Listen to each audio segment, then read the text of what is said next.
Self-doubt is the little voice in your head questioning your every move, making you hesitate and holding you back from living the life you want. But what if I told you that conquering self-doubt isn't as complicated as it feels?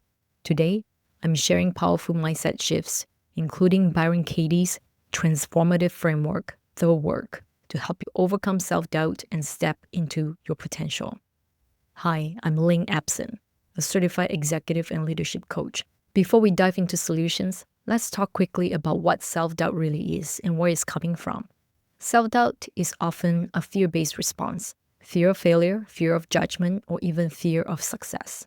It's our brain's way of trying to keep us safe, but instead, it keeps us stuck. The good news? Self-doubt is just a story, a narrative we've internalized about what we're capable of or what we deserve. And like any story, it can be rewritten. Let me share a little about my own journey with self-doubt. I'm in my 40s now. I have 2 kids, and I've spent my career coaching leaders ranging from managers, directors, and C-suite executives. Along the way, as a parent and a professional, self-doubt has been a constant companion. It's not something that ever completely goes away. In fact, I've found that self-doubt is often loudest when we're growing, when we're stepping into something comfortable and new. I've had moments where I questioned whether I could handle both parenting and my career, or whether I was good enough to help leaders at such a high level. But here's what I've learned. Self-doubt is something you can manage. When you start to understand how it shows up in you, whether it's a racing mind, hesitation, or procrastination, you can catch it earlier. And over time, you get quicker at managing it before it takes over. Self-doubt might always be there in the background, but it doesn't have to control your actions. The first mindset shift is learning to question your thoughts, and this is where Byron Katie's The Work comes in. The Work is a simple but powerful process with 4 questions. Is it true? Can you absolutely know it's true? How do you react when you believe that thought? Who would you be without that thought? When you're stuck in self-doubt, ask yourself, is this thought true? For example, I'm not good enough. Is that really true? Can you absolutely know it's true? This question digs deeper. Can you absolutely know that you're not good enough? Or is it just a belief you've held onto? Eckhart Tolle, in his books, says, we are not our thoughts. How do you react when you believe that thought? Notice how the thought affects your mood, your actions, and your relationships. Who would you be without that thought?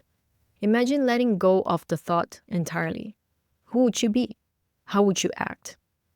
The work helps you challenge and reframe the stories that's driving your self-doubt, creating space for confidence and clarity. Self-doubt often stems from a fear of failure. But what if you saw failure as feedback instead?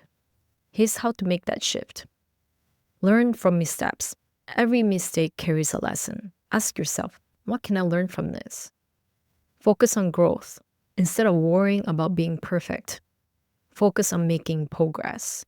Growth happens when you step outside your comfort zone.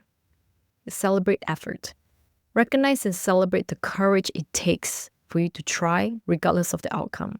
Failure is simply another step toward success. Self-doubt thrives when we forget our own achievements. We tend to focus on all of our failures, all the mistakes we've made, and downplay our own success, achievements, things we've done well. To counter this, start building evidence of your strength. Keep a success journal. Write down your wins, big or small, every day. Over time, this becomes a powerful reminder of what you're capable of. I have a document in my Google Drive. Anytime someone leaves a testimonial, writes on Slack, sends me an email, I copy it and then I put it in that document. On days where self-doubt is really loud, I open up that document, read through it to remind myself that, hey, these are all the things that I've done. Remember your strength. Reflect on past challenges you've overcome. If you did it then, you can do it now. Surround yourself with positivity. Spend time with people who uplift and support you. Their belief in you can reinforce your belief in yourself. Conquering self-doubt isn't about erasing it. It's about understanding it, managing it, and moving forward anyway. Byron Katie's The Work helps you challenge those stories. Reframing failures as feedback keeps you growing, and building evidence of your strength reminds you that you're more capable than you realize. Self-doubt doesn't have to hold you back. It might always whisper in the background, but it doesn't get to write your story. That's up to you.